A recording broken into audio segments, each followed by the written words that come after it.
ವಸ್ತುನಿಷ್ಠತೆ, ವಿಶ್ವಾಸಾರ್ಹತೆ, ನಿಖರತೆಗಾಗಿ ನೋಡ್ತಾ ಇರಿ ನ್ಯೂಸ್ ಪುತ್ತೂರು, ಜನಮನದ ಪ್ರತಿಧ್ವನಿ. ಶುಭ ಸಂಜೆ. ನಾನು ಶ್ರೀಮಾ. ಇಂದಿನ ಮುಖ್ಯಾಂಶಗಳು.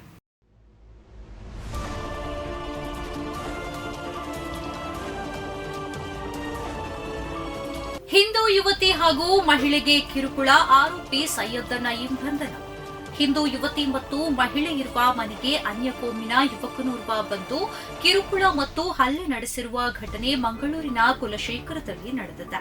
ಮಾಹಿತಿ ಪಡೆದ ಸ್ಥಳೀಯರು ಯುವಕನನ್ನ ಹಿಡಿದು ಧರ್ಮದೇಟು ನೀಡಿ ಪೊಲೀಸರಿಗೆ ಒಪ್ಪಿಸಿದ್ದಾರೆ.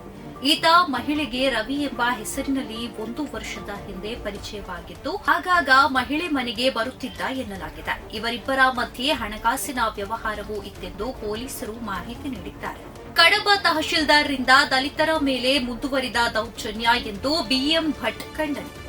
ಕಡಬ ತಾಲೂಕಿನ ಕೌಕ್ರಾಡಿ ಗ್ರಾಮ ನಿವಾಸಿ ದಲಿತೆ ರಾಧಮ್ಮ ಕುಟುಂಬದ ಮೇಲೆ ಮತ್ತೆ ದೌರ್ಜನ್ಯ ಎಸಗುತ್ತಿರುವ ಕಡಬ ತಹಶೀಲ್ದಾರ್ ಪ್ರಭಾಕರ ಖಜೂರೆ ಅವರ ಕಾನೂನು ದುರುಪಯೋಗದ ನಡೆಯನ್ನ ಸಹಿಸಲು ಸಾಧ್ಯವಿಲ್ಲ. ಈ ನಿಟ್ಟಿನಲ್ಲಿ ಅವರ ವಿರುದ್ಧ ಸೂಕ್ತ ಕ್ರಮ ಕೈಗೊಳ್ಳಬೇಕು ಎಂದು ಸಿಪಿಐಎಂ ಜಿಲ್ಲಾ ಮುಖಂಡ ನ್ಯಾಯವಾದಿ ಬಿಎಂ ಭಟ್ ಸರ್ಕಾರವನ್ನ ಒತ್ತಾಯಿಸಿದ್ದಾರೆ. ರೇಣುಕೆ ಎಂಬ ಬೆಳ್ತಂಗಡಿ ತಾಲೂಕು ಶಿವಾಜಿ ನಿವಾಸಿಯ ಹೆಸರಿನಲ್ಲಿ ಹೈಕೋರ್ಟ್ನಲ್ಲಿ ದಾವೆ ದಾಖಲಿಸಲಾಗಿದ್ದು, ರೇಣುಕೆ ಎಂಬವರ ಮನೆಯನ್ನ ಧ್ವಂಸ ಮಾಡಲು ಆದೇಶವಿದೆ ಎಂದು ಸುಳ್ಳು ಹೇಳುತ್ತಾ ಕೌಕ್ರಾಡಿ ಗ್ರಾಮದಲ್ಲಿ ರೇಣುಕೆಯವರ ಮನೆ ಸಿಗದೆ ಕೊನೆಗೆ ರಾಧಾ ಎನ್ನುವವರ ಮನೆಯನ್ನ ಕಡಬ ತಹಶೀಲ್ದಾರ್ ಧ್ವಂಸ ಮಾಡಿದ್ದಾರೆ. ಈ ಹಿನ್ನೆಲೆ ಸಿಪಿಐಎಂ ಜಿಲ್ಲಾ ಮುಖಂಡ ನ್ಯಾಯವಾದಿ ಬಿಎಂ ಭಟ್ ತೀವ್ರವಾಗಿ ಖಂಡಿಸಿದ್ದಾರೆ. ನಿವೃತ್ತ ಬ್ಯಾಂಕ್ ಉದ್ಯೋಗಿ ಸೋಮಪ್ಪ ಗೌಡ ಬಡಾವು ನಿಧನ. ನಿವೃತ್ತ ಬ್ಯಾಂಕ್ ಉದ್ಯೋಗಿ ಸೋಮಪ್ಪ ಗೌಡ ಬಡಾವು ಇವರು ಇವತ್ತು ಬೆಳಗ್ಗೆ ಹೃದಯಾಘಾತದಿಂದ ನಿಧನರಾಗಿದ್ದಾರೆ. ಬ್ಯಾಂಕ್ ಉದ್ಯೋಗಿ ಸೋಮಪ್ಪ ಗೌಡ ಬಡಾವು ಅವರು ಬ್ಯಾಂಕ್ ಆಫ್ ಬರೋಡಾ, ಹಿಂದೆ ಇದ್ದ ವಿಜಯ ಬ್ಯಾಂಕಿನ ಪುತ್ತೂರು ಶಾಖೆಯಲ್ಲಿ ಉದ್ಯೋಗದಲ್ಲಿದ್ದು ಇತ್ತೀಚೆಗೆ ನಿವೃತ್ತರಾಗಿದ್ದರು. ನಿನ್ನೆ ಸಂಜೆ ಅವರು ಆರೋಗ್ಯದಿಂದ ಇದ್ದು ಮನೆಯಲ್ಲಿ ಕೆಲಸ ಮಾಡುತ್ತಿದ್ದರು. ಇಂದು ಬೆಳಗ್ಗೆ ಸೋಮಪ್ಪ ಗೌಡ ಅವರ ಆರೋಗ್ಯದಲ್ಲಿ ವ್ಯತ್ಯಯವಾಗಿದ್ದು ಪುತ್ತೂರಿನ ಆದರ್ಶ ಆಸ್ಪತ್ರೆಗೆ ದಾಖಲಿಸಲಾಗಿತ್ತು. ಆಸ್ಪತ್ರೆಯಲ್ಲಿ ಚಿಕಿತ್ಸೆಗೆ ಸ್ಪಂದಿಸದೆ ಹೃದಯಾಘಾತವಾಗಿ ನಿಧನರಾಗಿದ್ದಾರೆ ಎಂದು ತಿಳಿದು ಬಂದಿದೆ. ಸೋಮಪ್ಪ ಗೌಡ ಇವರು ವಿಜಯ ಬ್ಯಾಂಕಿನ ಉದ್ಯೋಗದ ಜೊತೆಗೆ ರೋಟರಿ ಕ್ಲಬ್ನಲ್ಲಿ ಸಕ್ರಿಯರಾಗಿದ್ದರು. ಪುತ್ತೂರಿನ ಒಕ್ಕಲಿಗ ಸಮುದಾಯ ಪತ್ತಿನ ಸಹಕಾರಿ ಸಂಘದ ಎಸ್ಎಂಟಿ ಶಾಖೆಯ ಸಲಹಾ ಸಮಿತಿ ಸದಸ್ಯರಾಗಿದ್ದರು. ಕೆಮ್ಮೈ ಶ್ರೀ ವಿಷ್ಣುಮೂರ್ತಿ ದೇವಸ್ಥಾನದ ಧಾರ್ಮಿಕ ಕೆಲಸ ಕಾರ್ಯಗಳಲ್ಲಿ ತೊಡಗಿಸಿಕೊಂಡಿದ್ದರು. ಮೃತರು ಪತ್ನಿ ಲಲಿತಾ, ಪುತ್ರರಾದ ಕಾರ್ತಿಕ್, ಗಣೇಶ್ ಮತ್ತು ಸೊಸೆ ಸರಿತಾ ಕಾರ್ತಿಕ್ ಮೊಮ್ಮಕ್ಕಳನ್ನ ಅಗಲಿದ್ದಾರೆ.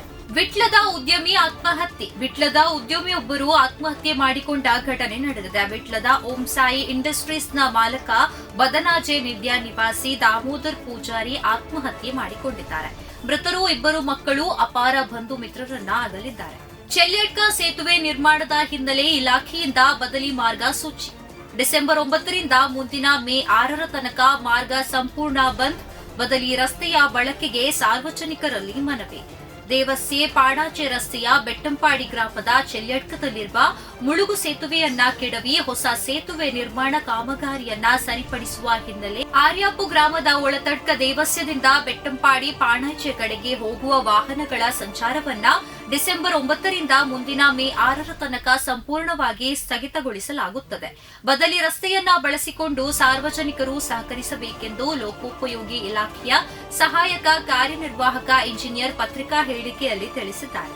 ಭಾರತದ ಮೇಲೆ ಮತ್ತೆ ದಾಳಿ. ಉಗ್ರ ಮಸೂದ್ ಅಜರ್ ಉಗ್ರ ಪ್ರತಿಜ್ಞೆ. ಪಾಕಿಸ್ತಾನದ ವಿರುದ್ಧ ಆಕ್ರೋಶ ವ್ಯಕ್ತಪಡಿಸಿದ ಭಾರತದ ಮೇಲೆ ಮತ್ತೆ ದಾಳಿ ಮಾಡುತ್ತೇನೆ ಎಂದು ಪಾಕಿಸ್ತಾನದ ಉಗ್ರಗಾಮಿ ಸಂಘಟನೆ ಜೈಷ್ ಎ ಮೊಹಮ್ಮದ್ನ ಮುಖಂಡ ಮಸೂದ್ ಅಜರ್ ಉಗ್ರ ಪ್ರತಿಜ್ಞೆ ಮಾಡಿದ್ದಾನೆ. ನಿಷೇಧಿತ ಭಯೋತ್ಪಾದನಾ ಸಂಘಟನೆಯಾಗಿರುವ ಜೈಷ್ ಎ ಮೊಹಮ್ಮದ್ 2011ರ ಸಂಸತ್ ದಾಳಿಯಂತಹ ಭಯೋತ್ಪಾದಕ ಕೃತ್ಯಗಳನ್ನು ಎಸಗಿದ್ದು, ಈ ದಾಳಿಗಳ ಮಾಸ್ಟರ್ ಮೈಂಡ್ ಉಗ್ರ ಮಸೂದ್ ಅಜರ್ ಆಗಿದ್ದಾನೆ. ಆತನ ವಿರುದ್ಧ ಕ್ರಮ ಕೈಗೊಳ್ಳಬೇಕೆಂದು ಪಾಕಿಸ್ತಾನವನ್ನ ಭಾರತ ಒತ್ತಾಯಿಸಿದೆ. ಪಾಕಿಸ್ತಾನದ ಪಂಜಾಬ್ ಪ್ರಾಂತ್ಯದ ಬಹವಾಲ್ಪುರದ ಇಸ್ಲಾಮಿಕ್ ಸೆಮಿನರಿಯಲ್ಲಿ ಮಾಡಿದ ಭಾಷಣದಲ್ಲಿ ಅಜರ್ ಭಾರತದ ಮೇಲೆ ದಾಳಿಯನ್ನ ಮುಂದುವರಿಸಲಾಗುವುದು ಎಂದು ಪ್ರತಿಜ್ಞೆ ಮಾಡಿದ್ದಲ್ಲದೆ ಪ್ರಧಾನಿ ನರೇಂದ್ರ ಮೋದಿಯವರ ಬಗ್ಗೆ ಅವಹೇಳನಕಾರಿ ಪದಗಳನ್ನು ಬಳಸಿದ್ದಾನೆ. ಆತನ ಭಾಷಣದ ವರದಿಯನ್ನ ಆಧರಿಸಿ ಭಾರತ ಮಸೂದ್ ಅಜರ್ ವಿರುದ್ಧ ಕ್ರಮ ಕೈಗೊಳ್ಳಬೇಕೆಂದು ಆಗ್ರಹಿಸಿದೆ. ಪ್ರತಿದಿನದ ಸುದ್ದಿಗಳಿಗಾಗಿ ನೋಡ್ತಾ ಇರಿ ನ್ಯೂಸ್ ಪುತ್ತೂರು, ಜನಮನದ ಪ್ರತಿಧ್ವನಿ. ಧನ್ಯವಾದಗಳು. ವಸ್ತುನಿಷ್ಠತೆ, ವಿಶ್ವಾಸಾರ್ಹತೆ, ನಿಖರತೆಗಾಗಿ ನೋಡ್ತಾ ಇರಿ ನ್ಯೂಸ್ ಪುತ್ತೂರು, ಜನಮನದ ಪ್ರತಿಧ್ವನಿ.